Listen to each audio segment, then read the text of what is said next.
ဟာဦးတယ်လေတကောင်နဲ့လားဟာကိတ်ထွက်နေတာဝိနေပဲလာကိုပြောပြမယ်လားကိုလုံးနဲ့လေငါအထီးလေစိုးတော့တိုက် ဘလို့ကောင်းနေမှမသိဘူးအထီးမှမသိအမမှမသိတွေးတာနဲ့မြတ်တာစိတ်ယိုဖိတ်မယ်ဆိုတာယူ ချစ်ညီလေးကိုကြီးမြောက်ရဲ့ချစ်ညီလေးညီလေးဟာလေညီလေးမအမေပေးထားတဲ့မုံမိုးဘယ်လောက်ကြံသေးလဲ2000ကျန်သေးရဲ့ဘာလို့မို့လဲအဲ့ဆိုချင်းညီလေးကကိုကြီးကိုမုံဝယ်ကျွေးမှာမလားကိုကြီးကိုကျွေးမှာမလားကိုကြီးကိုလည်းပေးထားတာပဲကိုကြီးဝယ်စားပါလားကိုကြီးကကုံသွားပြီကိုကြီးကို1000လောက်ချီနော်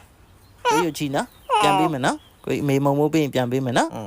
ဒီလူမသားလေးကလက်တွေကတိုးပြီးတော့6ထောက်ကြီးရရှိနေတယ်ငါထင်တော့သူငါတို့လို၄ဘက်ထောက်ပြီးတော့လမ်းလျှောက်နိုင်မှာတော့မဟုတ်တော့ဘူးကြီးလာရင်တော့သူ့အဖေနဲ့အမေလိုပုံမကြပန်းမကြမတ်တက်ကြီးပဲလမ်းလျှောက်မှန်းနဲ့တူတယ်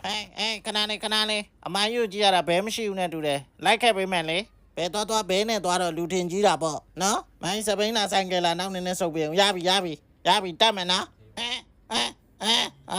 မရဘူးခဏလေးရပြီ let's go သွားမယ်ဖြည်းထွက်စောက်မထွက်နဲ့စောက်ထွက်ရင်ဘဲပြုတ်ကျသွားနိုင်မယ်ဘဲကိုကျူးဆိုင်ရောက်နေလာကျန်းလမ်းပေါ်မှာဆိုလေးဗမာအမီလေးနန်းနဲ့ရှောက်ရောက်နေခွေးမအဲ့လောက်အမီးနဲ့နေမဟုတ်တော့ဘူးကွာမင်းတို့ငါကြိုက်တာငါပြောတာကွာဘာဖြစ်လဲငါအဲ့လိုအမီးနဲ့နေမှကြိုက်တာနန်းလေးကြိုက်လေပဲမမကျွန်တော်ချစ်လို့ကောင်းနေတွားမမဘောတက်မယ်ကောင်းနေစဉ်းစားကျွန်တော်ချစ်လို့ဘယ်လောက်ရှိတယ်ဘာလို့လုံးနေတာလဲမမလေးစဉ်းစား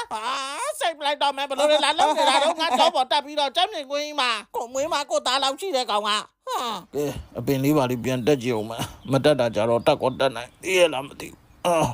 အမလေးမတက်တာကြတော့ဘိုက်ကထောက်နေသေးအမလေးမရဘူးဟာမြောက်ဖြစ်ပြီးတော့အပင်ဟိုမတက်တော့ငါဘောကလည်းငယ်တော့ဆိုဒီလိုအပင်မျိုးကဖတ်နဲ့တက်သွားတာ6တော့ကားနေပြီနားအမလေးတော်ပြီအမလေးနောက်လည်းမတက်တော့ဘူးတက်လည်းမနောက်တော့ပါဘူးဗျာ